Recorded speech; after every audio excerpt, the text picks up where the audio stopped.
All right, everyone. So we'll just slowly get started. The numbers are still kind of slowly going up here in terms of attendees, but we'll get this thing rolling, and we'll make sure we get you out of here on time as planned. So we'd like to thank you for coming along today to our first in a series of 4 webinars introducing the youth, today's generation of youth. So I'm here with my colleague Allison Watson. So for myself, my name is Sheppard.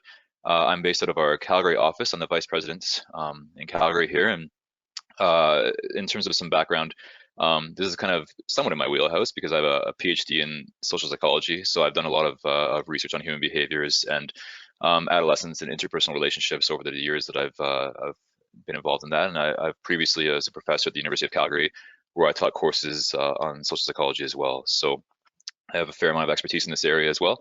And I'll pass it over to Allison to introduce herself, and then we'll dive into the content. Thanks, Eddie. Hi, everyone. My name is Allison Watson. As Eddie mentioned, I'm a research director out of our Edmonton office. I've been with 𝘕𝘂 for 9 years now, and I've watched the youth study evolve and change over the years. So I'm very excited to be part of the team kicking it off this year. We have a lot of great information to share with you guys, and I hope you like what we're about to share. And as Eddie mentioned, this is the first of 4, so we are just covering little bits of everything, and hopefully you'll join us for the remaining 3 in the series as well. Excellent. So just to give you a brief overview, the intention of this one is to provide you with more of a high-level summary in terms of some key areas that we focused on in this year's research. This is actually the 3rd year we've done this now, so it's been quite successful. We've kind of adapted it each year. So last year we included a handful of questions around working youth in the workforce. This year, obviously, we've had a lot of more challenging societal and political issues. So we've adapted the questionnaire to include some things around obviously around COVID and mental and physical health. So we'll cover some of that throughout the course of the today's presentation. And then as we get into it, the other additional 3 webinars that we're going to be presenting are more specific in terms of key areas. So we'll introduce those at the very end of today's topic. But for today, essentially, there we go. We'll dive into the methodology first, and we'll get into the content. So in terms of the methodology, we surveyed 3,000 millennials and members of Gen Z across Canada. In that, there's 2,000 millennials and 1,000 members of Gen Z. The key thing here is when you look at the media and a lot of studies, generally there's a tendency for older individuals to tell you what youth are thinking and feeling and experiencing. So the unique piece of this is that we actually reached out and gave a voice to the youth as opposed to just simply inferring what we think they're thinking and feeling based on just kind of anecdotal evidence. So the real key driver in all of this is that we actually spoke to youth to find out how they're feeling about financial matters, their workforce, mental health, physical health, their finances. So we really wanted to dive into that to get a better sense of how they actually are feeling today. So we're taking the voice of the youth and sharing what we heard with you today. The survey itself consisted of 50 questions. We explored things like their state of mind, their moods, influencers, their values, their mental health, their personal finances. So we really went into as much detail as possible to really try and capture a picture of these individuals. Now, in terms of general observations, the generational gaps themselves are growing quite substantially over the years. So you can kind of see on the McLean side there, it's a little bit of a play here that the boomers always blame the millennials for what's happening, and the millennials always blame the boomers for what's happening. So what we find is that age is actually more of a significant predictor or influencer than most other demographic variables, whether it's gender or income or region or employment. Age is really the key differentiator across the population. And when you look at a 25-year-old Canadian, they generally will have more in common with an American or a Spaniard or an Italian than someone of the age 55. So we're trying to find ways to truly differentiate across individuals, and we're finding that age is arguably one of the more important predictors now today more than ever. And also the generations themselves are shrinking. So when you look at the baby boomers, there was a 19-year spread of individuals that are included in that baby boomer generation.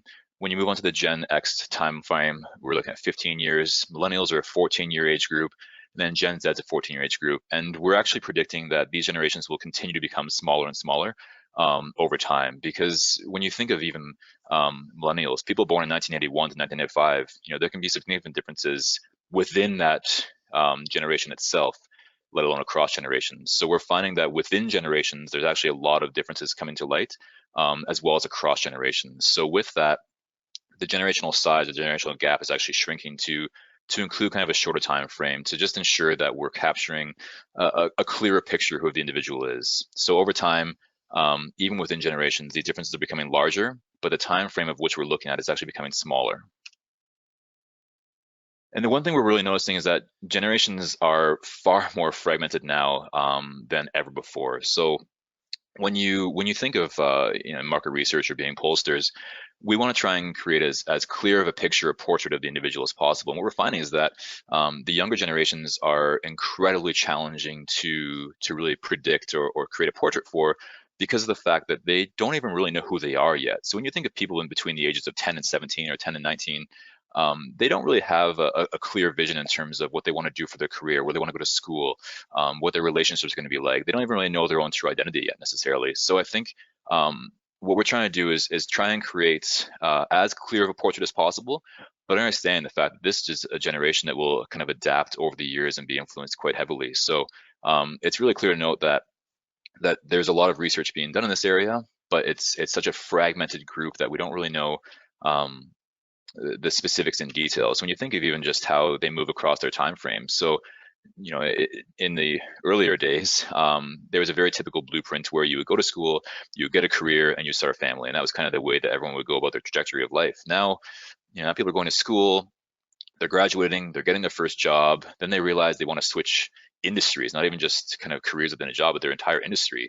So they change their employments, they go back to school, and they kind of rinse and repeat. So there's a bit more of a fragmented cycle here in terms of there's no straight line path in terms of how they get from school to later life. It's very disjointed. And when you think of being employers, it's much more challenging now than ever, because you need to think of ways to adapt to these changing needs of the younger generations. So people in HR or people that are in charge of organizations, you need to think of ways to be more creative and allow people to choose different careers within your organization, as opposed to just simply keeping people happy and retaining them. It's much more challenging now, because there's really that element of people doing a career for 1 or 2 years and then switching industries entirely, switching careers entirely.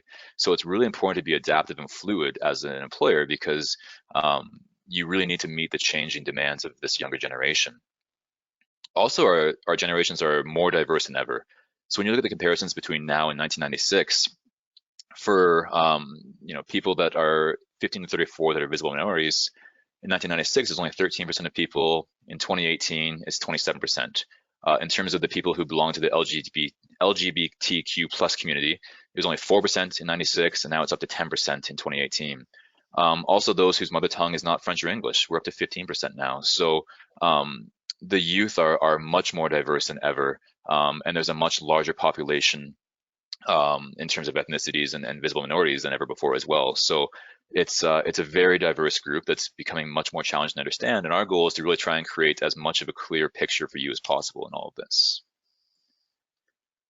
So when we look at the actual definitions of these generation groups, it'll vary from research to research. For the purposes of our research today, we're using the Pew Research Center as definitions. So you can see them up on the slides now.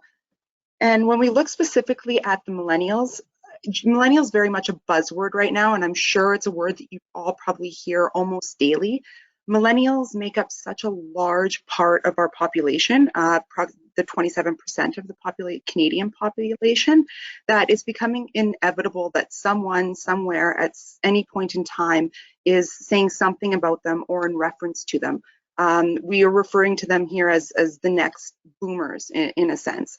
We found through the research that millennials are starting to really establish their presence in society, their leadership and their values.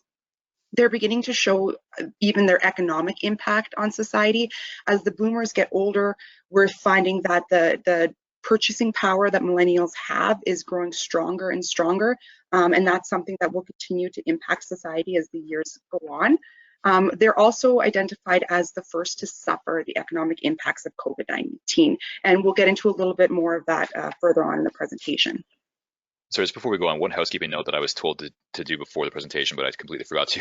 If you have questions, everyone's on mute throughout the presentation here, but if you look in the chat box on the right there is a text option. So we'll get to questions at the end of the presentation. So if you have them throughout the deck here, just definitely add them in, and we'll try and address as many as we can following the conclusion here. Sorry.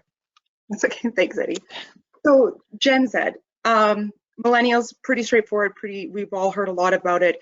One thing is, if we think millennials are overstudied and over-researched right now, I think Gen Z, or we think Gen Z is going to be that next generation that will be just as overstudied, if not more. A lot of people will say that they understand who Gen Z is, but we're not really sure that that's 100% true. This is because, as Eddie mentioned earlier during his fragmented slide, that this generation is very young. They've yet to discover who they are as a person. They don't know what they want to do. They don't know what they want to study, if they want to study. They change their minds frequently. And they're still establishing their values. And that's a point that I want everyone to kind of keep in the back of the head, of their values specifically. With all of these unknowns, it makes it virtually impossible for someone to say that they understand something when that something doesn't even understand who they are at this point in time. We can create a general portrait, we can show some tendencies, but we're not yet at the point where we can clearly establish who these people are. One trend that is strongly present among the Gen Zers is how involved they are in the digital world, specifically social media. And I know this is something that is not new to anyone on the call, and it's something that is very much impacting their collective values.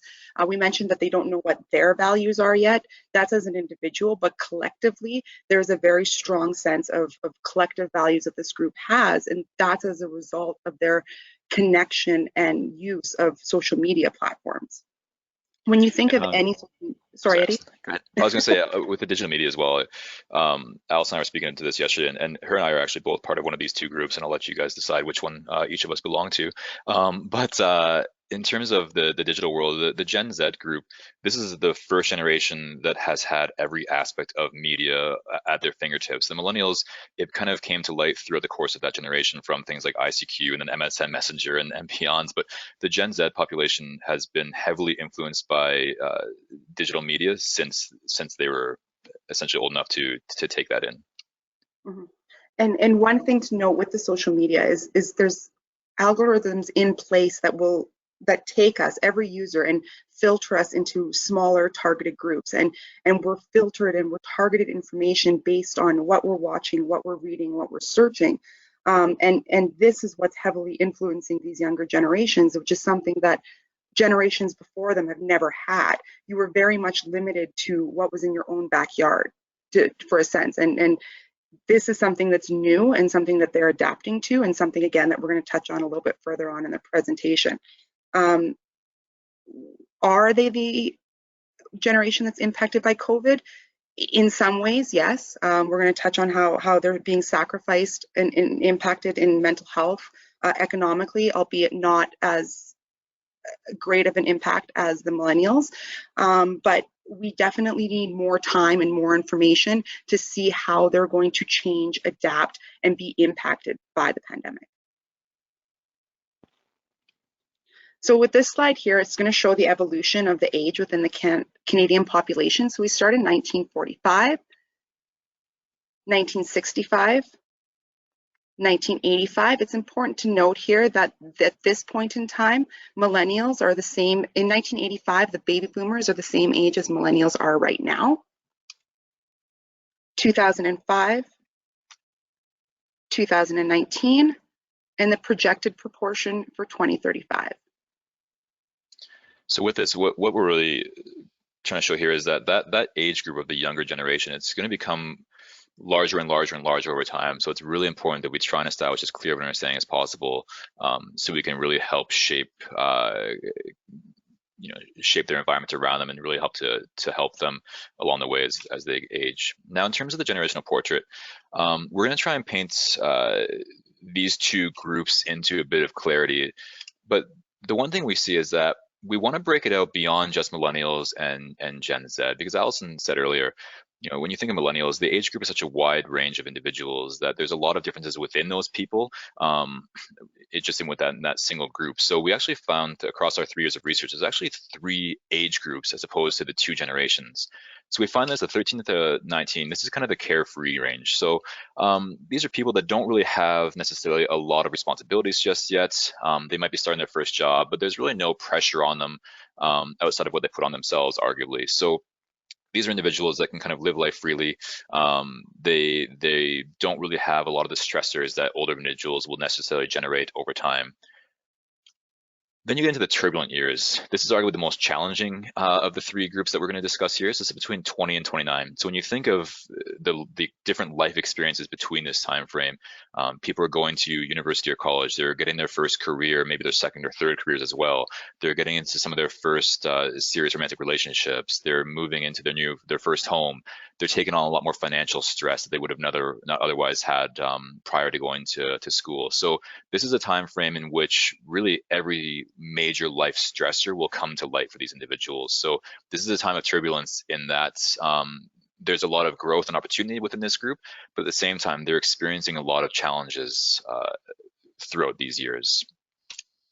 And then we have the stable group. So this is the 30 to 39. This is the later end of the millennial cycle. So these individuals who are a little more established, they're stable in terms of careers and family for the most part, and they kind of come to accept stressors because they've learned how to deal with them to some extent over time. So this is a group here where they come to accept what life has given them, and they're a little more, I don't know if complacent is the right word, but they're a little more set in their ways. So they have families, they have homes, they have careers, and they have an understanding of how to deal with certain life stressors. So you kind of see the progression here in terms of the carefree side, really having minimal stressors in life, the turbulent side being when you're kind of confronted with every possible stressor within that time frame, and the stable side in which you come out of the turbulent times and you have a better understanding of how to deal with these certain areas. Now, the generations that we're speaking to, the 3 age groups there, really it's more of a worried generation. So when you think of just the next year alone, 2/3 of these individuals that we surveyed don't think the economic situation will improve at all. 70% do not think the political or societal situation will improve. 3/4 don't think the environmental situation will improve. Half don't think that their own economic situation will improve, and 2/3 think that they'll have the same or fewer opportunities compared to previous generations. So there is a lot of concern in terms of the societal, the political, the climate issues. It's a generation that has really been confronted with a lot, and especially this year alone, there has been substantial challenges that have been faced beyond just COVID. So when you think to the events that have occurred in Canada and arguably the world since the start of this year, there has been major societal or social uprising. There's the Me Too movement, the second wave of the Me Too movement. There's Black Lives Matter. There's the political unrest in the United States that was also filtered through Canada as well. The economic situation, which has been heavily influenced by COVID. There has been a lot of stressors put on this generation and all generations, but this is a group that is quite worried about their collective future. At the same time, though, it's not hopeless. Individuals do think that their own personal future, they're quite optimistic about their personal future. So as a collective whole, they think things aren't going that well. But individually, they think it is going quite well. And this is it's a fairly common psychological concept here called perceived superiority. So it's really the notion that you think that you're doing better than the average other individual. So when they think of the collective whole in terms of these generations, they think that they're going to have a very challenging time ahead. But for themselves, they are quite optimistic about their own personal future. So there's kind of a disconnect there in terms of what they think the collective will be compared to their own individual side of things. And really, as I said there, there's been quite the worrying context this year. So these are all just the elements that were indicated by our respondents this year in terms of things that were quite challenging this year. So there's the COVID-19 pandemic, the Me Too movement, the election of Donald Trump, the climate change aspect, the civil rights and inclusion. So there have been a lot of major events this year, and as Allison will touch on later, the digital connection with this generation has been what's really influenced their perception of opportunities and what they can actually achieve moving forward. So we'll get into that in a little bit there, but it's been a very challenging year for these individuals. And also it's a generation of anxiety. So 2/3 of our respondents say they've experienced periods of depression or anxiety in the last year. 18% said they have major depression, and 47% said they have periods of anxiety. The one thing that's important to note is this isn't a clinical diagnosis. This is their own perception of experiencing anxiety or depression. At the same time, though, the majority of individuals that fall in this within the past 2 weeks have experienced elements within the 2 weeks of this survey have experienced elements that are linked to the clinical diagnosis of depression and anxiety. So even though it's not necessarily clinically diagnosed, at the same time, it is self-diagnosed. So the fact that they are acknowledging that they're experiencing depression and anxiety is a worrisome trend, and it's becoming younger and younger. So younger individuals now are saying that they're depressed and anxious, whereas before that would have never been something we would have seen. So it's really important to track this, because these feelings, if not dealt with collectively and appropriately, can lead to some fairly negative outcomes for these individuals. So really, when you look at it all, across those 3 age groups, in the 13 to 19 group, they tend to have more of that existential questioning aspect. They don't think life is exciting enough, and they're developing anxiety about their own personal performance. Now, those fears and anxiety moments carry on into that 20 to 29 group, but now they're also compounded with their own self-doubt. They have financial difficulties, and they're living in a fast-paced lifestyle with respect to having to go to school, get a job, start a family, do all those different elements. So it's really go, go, go for them. And then when you get into the third group, they're the stable side, there's more of a lack of recognition. And this is largely tied to the workforce, but there's that perception that they're not really valued or acknowledged enough. And out of all of these, the most challenging time falls between 22 and 25. These are individuals that are in university or college or starting their careers in this area. This is probably arguably the most stressful and anxiety-inducing time frame for these generations in these 3 age groups here. So this is when all of these stressors will be heavily experienced at one single moment in life.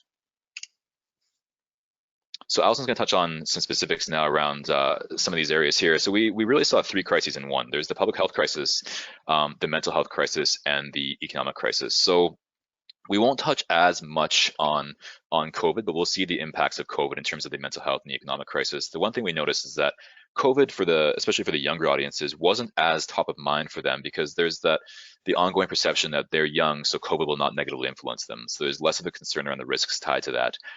But the influence of COVID in terms of the mental health and economic crisis will be seen through what Allison is going to show you in a second here.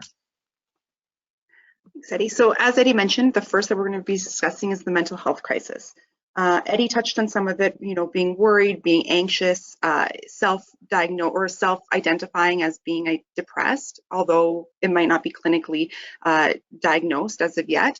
So there's been a lot of discussions in the media even about whether the youth of today are, being impacted by COVID-19 and in a way that we are in a mental health crisis with the population right now, or if they're just being whiny or complaining or not dealing with the issues that they need to properly. But what we found was important, that this is the youth and this is what they are identifying to us. So we think that it needs to be observed and, as Eddie said, watched and tracked over time. So regardless of the societal hesitations, the youth are telling us that the impact has negatively impacted them psychologically, socially, and physically. And as Eddie mentioned, specifically from when we researched them, we asked them, have you experienced any of the following within the past 2 weeks? And alarming proportions, albeit they may not be majority proportions, but they're still fairly significant proportions of the youth, have self-identified that they have experienced one, if not multiple, of the main identifiers in a clinically depressed diagnosis. So this is something, as we mentioned, will need to be monitored and followed in the coming years to really verify and solidify the impact that the pandemic has had on the youth's mental health.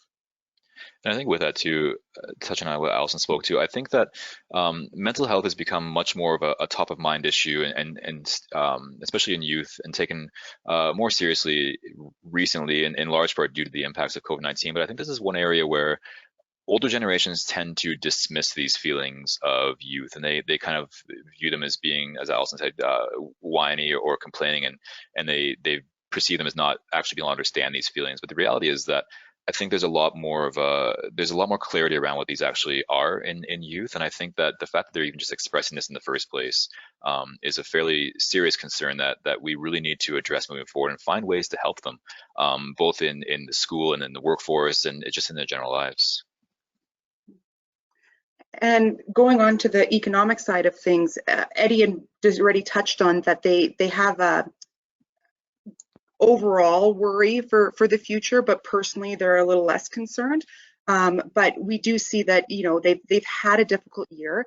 Specifically, we found that 2 in 5 of the youth between the ages of 20 to 39 years old have experienced some financial difficulties. I'm sure all of us can relate to that who are on the call today as well, but the majority of those youth who cited that did indicate COVID-19 as the main impactor of that and reason for that. We also did see here some generational differences between the millennials and the Gen Zers. So the millennials were more likely to cite that they had personal economic impact from COVID-19, whether that be loss of income or reduction in income, or even being forced to change their path or alter their career path as well. While the Gen Zers, while they're the younger generation, they really were impacted by not being able to get on the job market, particularly in the summer months where they rely on that part-time work. And when I reference rely on the part-time work, it's in regards to having that money, whether for education, for not having to work during school or whatever the reason may be. But because they don't have that money in their pocket as a result of COVID-19, they too had to change or adapt or pivot from the path they maybe were originally on. We also found that the family is returning back to the youth's focus. During these tough times, they're reaching out to their family for support, whether it be emotional or financial, and it's something that they indicated that they will always do. So the focus on family and the strength of family support really came through with the youth of today. And I think on the job aspect as well, I know that a lot of people in the call are involved in retail and tourism. So I think those are two areas that were very heavily impacted by the pandemic when it comes to the ability to maintain operations. So the tourism industry was arguably all but shut down throughout the course of the pandemic at the front end. And depending on provincial restrictions, the retail industry was also largely cut back as well. So I think, as Allison said, those are the first jobs for a lot of these younger generations, and they weren't able to begin those careers early on, or when they arguably otherwise would have. So that was a huge negative impact in terms of their ability to get that experience and gain that valuable insight from those careers moving forward. So moving forward regards to social media, this probably won't be a surprise to any of you, but social media is playing a very large, significant role in the lives of the younger generations, and particularly their mental health as well. What's interesting is that while today's youth overwhelmingly identify the positives of social media, so they're more connected to their environment, they're more informed of current events, they're having a better understanding of issues at stake. And I reference back to the comment I made earlier about even 15 to 20 years ago when myself was, the age of the Gen Zers, I would not have the connectedness that this youth has to what is outside in the world. I was very limited to what was in my own backyard and my own personal influences. So I think that's a really interesting and strong bit of information to take forward from what social media is having, or the impact that social media is having on this group.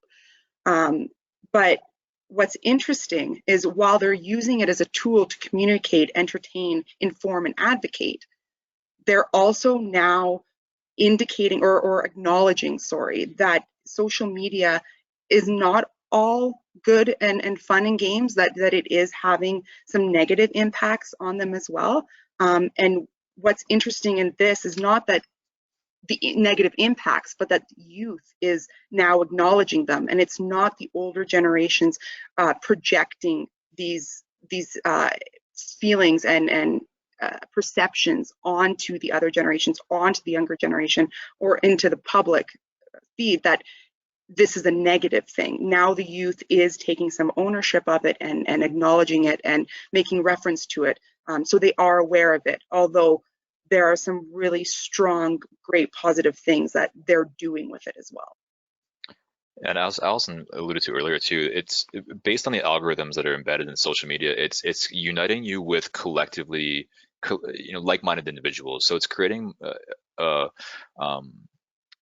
pocket of individuals that are like-minded that you can relate to and connect to. So what you see in Instagram and TikTok, although I'm not sure how that works, and those different elements, it's filtered through based on what you like and engage with. So it's really creating that collective group of individuals that you could be the same age as someone else, but not see any of the exact same content whatsoever. So it's creating a platform for them to really advocate and engage with things that they truly value and truly appreciate. But at the same time, it is having fairly negative impacts as well on their mental and physical health.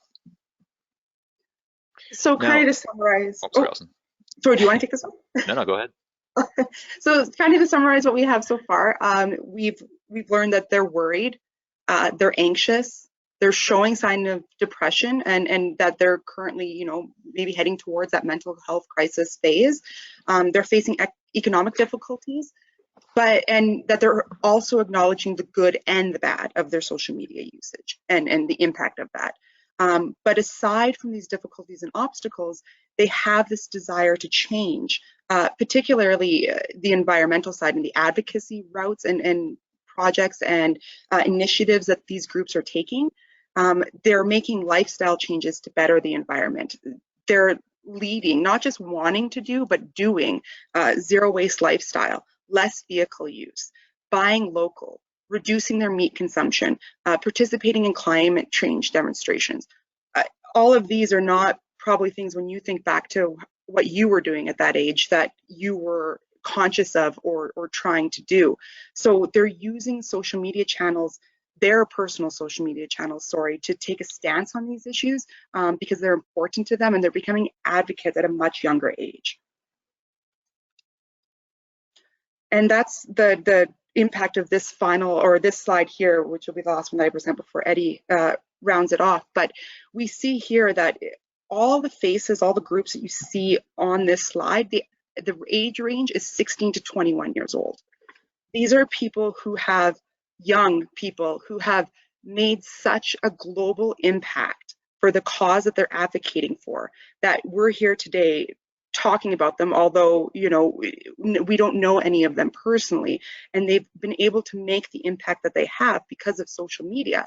And as I've referenced before, when I was 16 to 21, I was not doing anything remotely close to what these kids are doing. So I think this slide is a great demonstration to visually show the advocacy strength, particularly among the Gen Zers, that I, for one, am extremely intrigued by and interested in, and I'm really looking forward to watching this generation grow and continuing to research them and learn and grow with them. And this is really showing this is another part where the older generation kind of perceives social media as being a very negative factor in the lives of the youth, and they think that they're essentially wasting their time on these platforms. When you look at individuals such as these groups and individuals here, I think this is an indication that they're really utilizing these platforms for positive change and to have their voice heard. And whether you agree with some of the stances taken or not, it's showing the effective use of a platform that they have arguably had their entire lives. So they're really engaging with people around the world.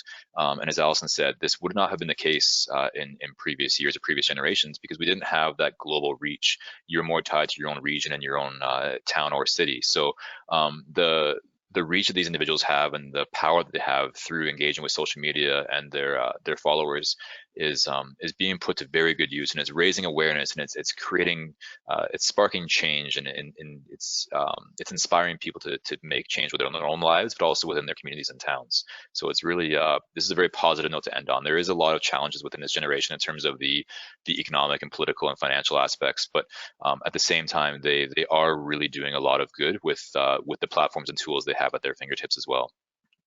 So just in summary, we'll get into some questions in a second here. These are very heterogeneous generations. There's a lot of variability across the age groups and across the individuals within them. it's very community-minded and egalitarian. So when you think of the societal and political platforms that they are speaking out against, they really want to have equality and across all people. They want to really make change in community, and community can be a very broad approach as well. It can be your own personal community within your town or city, but also when you think of provincial or national or international communities as well. So it becomes much larger. So the community aspect is more a community of like-minded individuals as opposed to a very stereotypical definition of community. It's also at the same time a very restless and anxious generation, or generations, sorry. So I think we really need to track that and acknowledge that over time as their feelings of depression and anxiety, and make sure that we have the resources available to them to help them as they go. And now with all of this as well, they're also very outspoken and they're very disruptive. And not necessarily disruptive in the negative sense, disruptive in the sense that they are trying to make change and have their voices heard. So it's an effort on their part to really try and move the needle as much as possible, however much they can control that aspect. And overall, when we look at the Generation Z, based on everything we've said in terms of their vision in life and their approach and their values, we've actually kind of spun this a little bit. It's more so it's Generation Zigzag. This is a group of people, as well as the millennials, but more so the Generation Zigzag.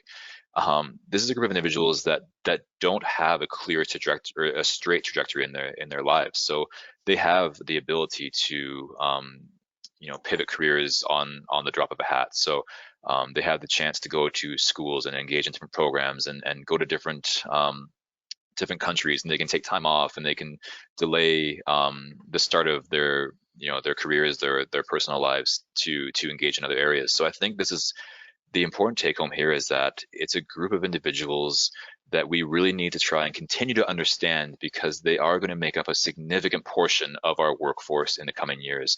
So we need to be able to adapt to their needs and their demands and their ever-changing lifestyles to really ensure that we can retain these individuals as employers, and we can make sure that they are satisfied, and we can continue to have them within an organization, as opposed to having issues with retention and having continual turnover. So it's definitely going to be something we will continue to monitor over time, but hopefully this has given you a brief overview of some of the content to continue.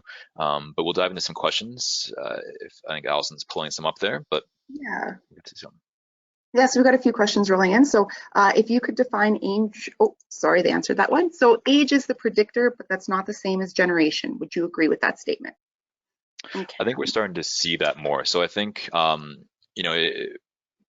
when it comes to significant differences, there's a lot of, we tend to look across groups for differences. So whether it's by gender or age or ethnicity, but at the same time, we really need to acknowledge that there's a lot of differences within groups as well. So it's not necessarily the generational differences, but it's actually age differences we're starting to see. And we saw that with the three groups that we created, as opposed to just having Gen Z and millennials. So it's that, 10 to 19, 20 to 29, and 30 to 39. So within that 20 to 29 falls both, millennials fall in both of those groups there, but there's such a it's such a heterogeneous group that there's a lot of differences within that group itself. So it's important to really look at the age aspect, because someone who's 39 is arguably having very different life experience than someone who's at the front end of millennials, kind of around that 25 age range. So it's really important to look at the age aspect. The generations help in terms of grouping people, and it makes it simple that way. But at the same time, I think that age is really a true differentiator more than anything. Okay. Can you talk a bit about your sample? Is it across the country or higher in certain regions, for example? Yep, so this is a national panel, or a national survey of 3,000 youth, 2,000 being millennials, and 1,000 for Gen Z. So sorry, we should have spoken to that earlier on, but it was a national sample that we took for this. There's a question regarding if we collected any data on caregiving. For example, caregiving burden higher on millennials than it was boomers, and what impact does that have on their consumption?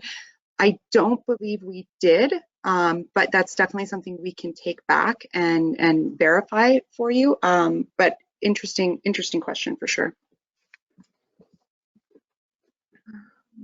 Because they are on digital platforms, they seem to be more savvy at determining good sources of information compared to the older generation, who seems to get swept up in junk news.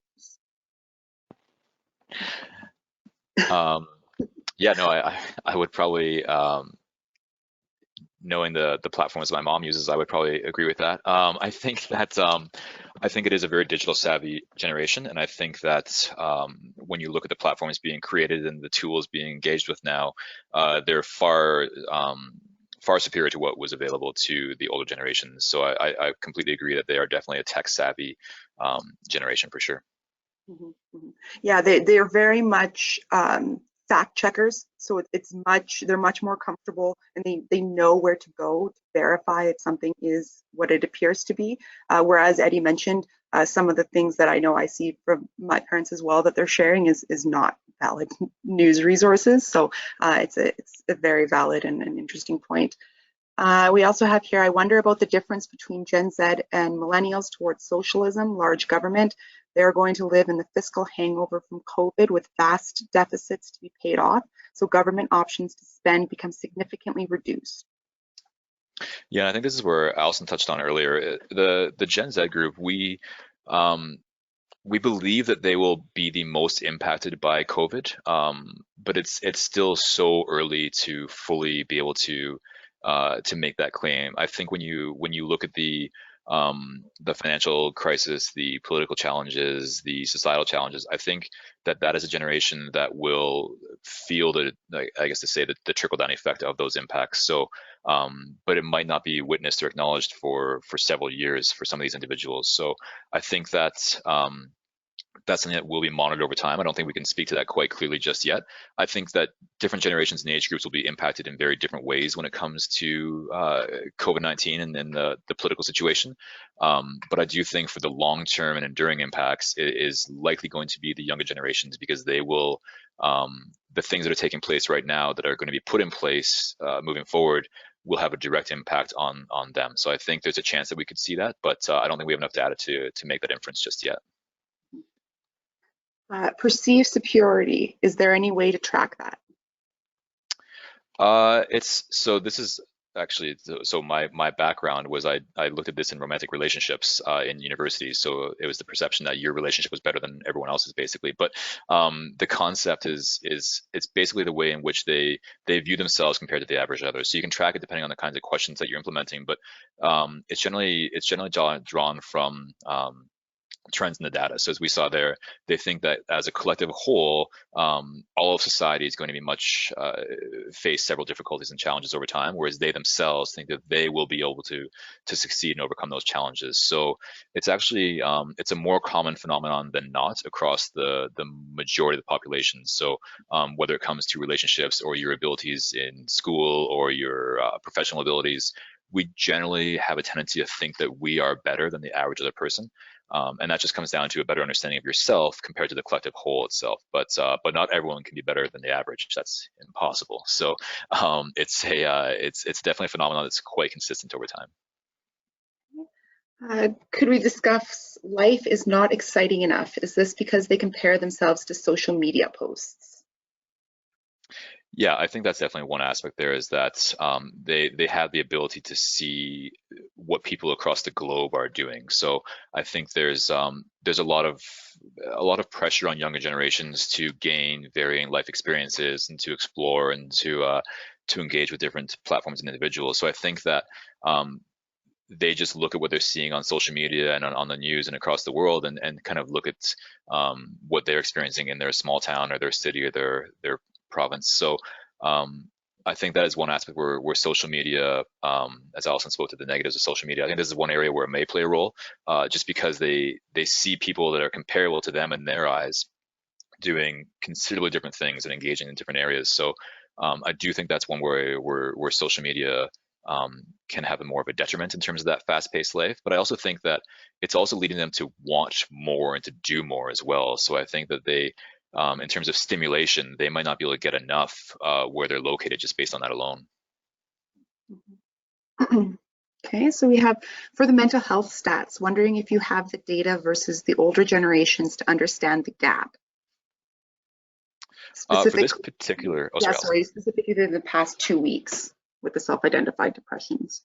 So for this particular study, we only ran with the youth, so we don't have the comparison points there.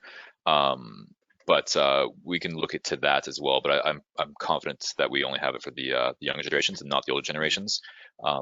we can say the one thing we didn't touch on as well is that women have considerably higher levels of these than men across all the aspects of the mental health stats we looked at. So not only was there an age difference, but there was also the difference between men and women when it came to those, with women experiencing higher levels of depression and anxiety compared to men. Do the youth understand how influenced they are by targeted messaging through social media? I think they may. I mean, we haven't, obviously you didn't ask the questions point blank, but if we kind of read between the results that we shared on the social media slide, that 58% believe their mental health would be better without it, 57% believe it has negatively impacted their attention span, 54% have said it's negatively impacted their ability to accomplish tasks, and more importantly, in regards to this comment, was 40% feel it has a negative impact on their self-esteem and psychological health. So I think that they're conscious of it. It would be something we need to explore further, I think. Eddie, I'm not sure if you have any other thoughts on that. No, I think that's very right. I think there's been a lot of publicity around the use of algorithms in social media, so I think it's definitely something that's more top of mind than it has been in previous years. So I think there's definitely a level of understanding in terms of the potential targeted platforms. And as I said earlier, two people the exact same age and everything is comparable could have very different Instagram feeds or TikTok feeds, I think, based on what they engage, connect with. So I think there definitely is an understanding across groups, but I think we don't have the data to speak to that necessarily. For this next question, who do they blame for negative impacts of social media? Do they blame themselves for being addicted to it? Or do they blame social media companies and companies in general? Don't think that's something we can talk to with the questions that we asked in the study, but it's definitely an interesting question and an interesting topic to explore a little bit further. Yeah, and I think it will vary by individual as well. So when you think of even personality types, kind of more on that psychological side, I think depending on your personality type or traits, I think you will have different explanations for those different aspects or different ways that you would frame that impact. But as Allison said, we don't know the direct impact of that. It's still definitely, as studied as social media is, there's a lot of things that really need a lot of clarity as well, especially in these younger generations, because they're so they're largely unknown, and it's not a blank slate, but there's a lot of opportunity to explore and engage with various areas with these groups.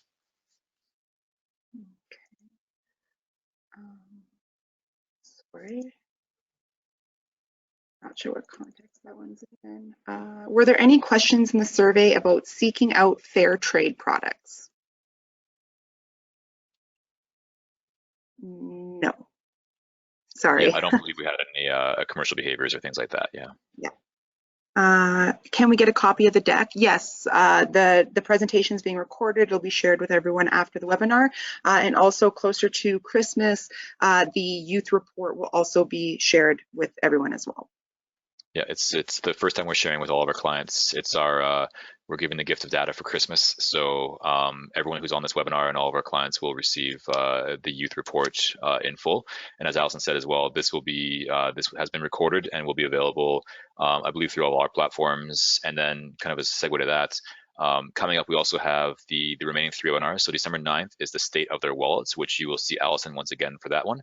But this is looking at the financial impact of financial impacts on youth. January 13th, we're looking at their mental health, so both the anxiety and their digital well-being. So some of the questions that were raised at the end there were largely tied to this aspect. So that would be one great opportunity for you to learn more on that. And January 20th, we're doing a portrait of Canadian content creators. So the state of the influencer marketing in Canada. So this will be very helpful for a lot of people on the call that are in the tourism and retail industries, because this will be a big opportunity to learn more there. So for the sake of time, to make sure everyone's out of here appropriately scheduled, we want to thank everyone for taking the time out of your day to take part in this, the first of a series of 4 webinars looking at youth. As I said earlier, this was to give you a brief overview of some of the really key findings that we developed across, but the next 3 webinars will take a much more in-depth look into some of these more specific areas. So once again, on behalf of Allison, myself, and all of 𝘕𝘕, we want to thank you for taking the time out of your day today, and hopefully you found some good content and value in this. And if you have any questions, please do not hesitate to reach out and connect with us further. Thank you, everybody. Have a great day.